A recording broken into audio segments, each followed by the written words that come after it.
ছাত্রদের নেতৃত্ব বিকাশ, নেতৃত্বের চর্চা, নৈতিক চর্চা থেকে শুরু করে মানুষকে সংগঠিত করার জন্য ছাত্র রাজনীতি কাজ করে যাবে।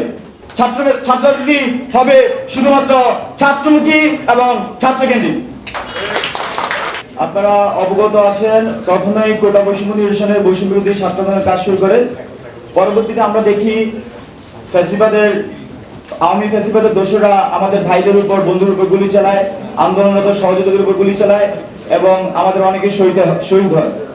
পরবর্তীতে বৈষম্য বিরোধী ছাত্র আন্দোলন 9 দফা ঘোষণা করে এবং 9 দফার প্রেক্ষিতে আমরা আসলে 1 দফা সর্বশেষ ঘোষণা করি এবং 1 দফায় আমরা যে 2টি অঙ্গীকার করি তার মধ্যে প্রথমত এই বিদ্যমান 15 বছরের ফ্যাসিবাদী সিস্টেমের সম্পূর্ণ বিলোপ এবং দ্বিতীয়ত বাংলাদেশে একটি নতুন রাজনৈতিক বন্দোবস্ত তৈরি করা। আপনারা জানেন যে 9 দফা আমরা ঘোষণা করি, সেই 9 দফায় ছাত্রদের জন্য একটি খুবই স্পষ্ট দফা ছিল ছাত্র রাজনীতি নিয়ে। সেটি হচ্ছে 9 দফার 7ম দফা, দলীয় লজিক ভিত্তিক ছাত্র রাজনীতি নিষিদ্ধ এবং ছাত্র সংসদ কেন্দ্রিক ছাত্র রাজনীতির কথা। বৈষম্য বিরোধী ছাত্র আন্দোলন ক্যাম্পাসগুলোতে যে বিগত সময় এই ফ্যাসিবাদের সিস্টেমের মধ্য দিয়ে একটি কার্ড পলিটিক্স এবং একই সাথে বিশ্ববিদ্যালয়গুলোতে দখলদারিত্বের রাজনীতি প্রতিষ্ঠিত হয়, সেই দখলদারিত্বের রাজনীতির বিপরীতে গিয়ে তারা ক্যাম্পাসগুলোতে দলীয় লজিক ভিত্তিক ছাত্র রাজনীতি নিষিদ্ধের কথা বলে এবং একই সাথে ছাত্র সংসদ ভিত্তিক ছাত্র রাজনীতির কথা বলে। সেই প্রেক্ষিতে আমরা মনে করছি এই যে বিভিন্ন দলের এজেন্ডা বাস্তবায়ন ক্যাম্পাসগুলোতে হয় এবং তার জন্য ক্যাম্পাস আমরা সন্ত্রাস দেখি, এইসব প্রেক্ষাপট থেকে আমাদেরকে বেরিয়ে আসতে হবে। ছাত্র রাজনীতি হবে শুধুমাত্র ছাত্রমুখী এবং ছাত্রকেন্দ্রিক।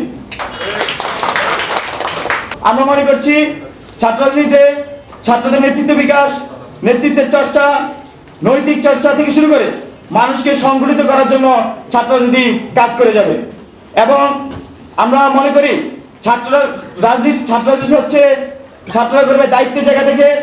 ছাত্রদের দায়িত্ব আছে জাতির প্রতি, জনগণের প্রতি, রাষ্ট্রের সকল পর্যায়ের প্রতি এবং তার নিজের প্রতি। সেই প্রেক্ষিতে ছাত্ররা দায়িত্ব নিবে এবং একই সাথে সমাজের বিভিন্ন স্তরের প্রতি তারা কেয়ারফুল হবে এবং তারই সাথে তারা মূলত রাষ্ট্রের মধ্যে একটি প্রেসার গ্রুপ হিসেবে কাজ করবে, যেখানে তাদের কোনো দলীয় এজেন্ডা থাকবে না, এজেন্ডা থাকবে শুধু ছাত্রদের এজেন্ডা এবং তারা সেই রাজনীতিতে দেশের স্বার্থে, ন্যাশনাল ইন্টারেস্টের স্বার্থে তারা একটি অতন্ত্র প্রহরী ভূমিকা পালন করবে।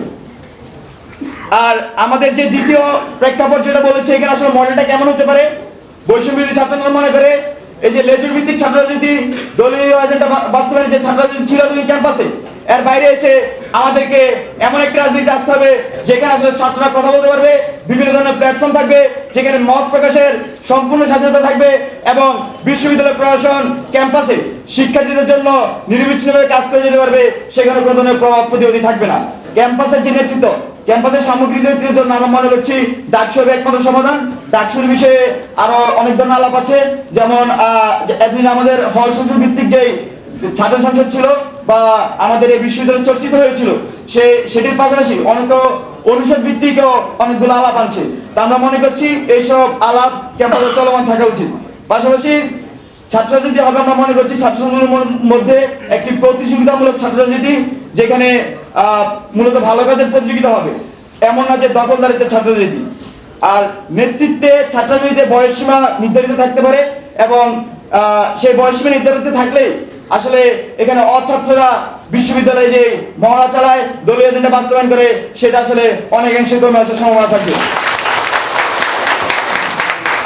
পাশাপাশি এখানে আমরা দেখেছি এই যে বৈষম্য বিরোধী ছাত্র আন্দোলনের মধ্য দিয়ে আমরা 5ই আগস্ট যে গণ-অভ্যুত্থান করি, সেই গণ-অভ্যুত্থানে ছাত্রদের বলিষ্ঠ ভূমিকা আমরা আরো দেখেছি 52-তে, 69-এ, 71-এ এবং 90-তে। কিন্তু সত্যিকার অর্থে এই যে আমাদের যে সংগ্রাম ছিল ছাত্রদের, এই সংগ্রাম কিন্তু সেই সকল অভ্যুত্থান বলি বা সেই সকল বিপ্লবে বলি ছাত্ররা কিন্তু তার ন্যায্য হিস্সা পায় নাই। আমরা মনে করছি 24 এমন একটা সময় যেখানে আসলে ছাত্রদেরকে তাদের সেই ন্যায্য হিস্সা দিতে হবে এবং সেটার মধ্যে হবে যে একটি সুষ্ঠু ক্যাম্পাস পুনর্গঠনের আন্দোলনের মধ্যে দিয়ে সেটা হতে পারে। এখানে যে সহাবস্থানের যে ছাত্র রাজনীতি, সেক্ষেত্রে বলবো সহাবস্থানের ক্ষেত্রে আমরা কতটুকু সহাবস্থান ধরে রাখবো, কতক্ষণ পর্যন্ত আমরা আসলে আরেকজনকে সহ্য করবো, এ ব্যাপারে সকলকে সচেষ্ট থাকতে হবে।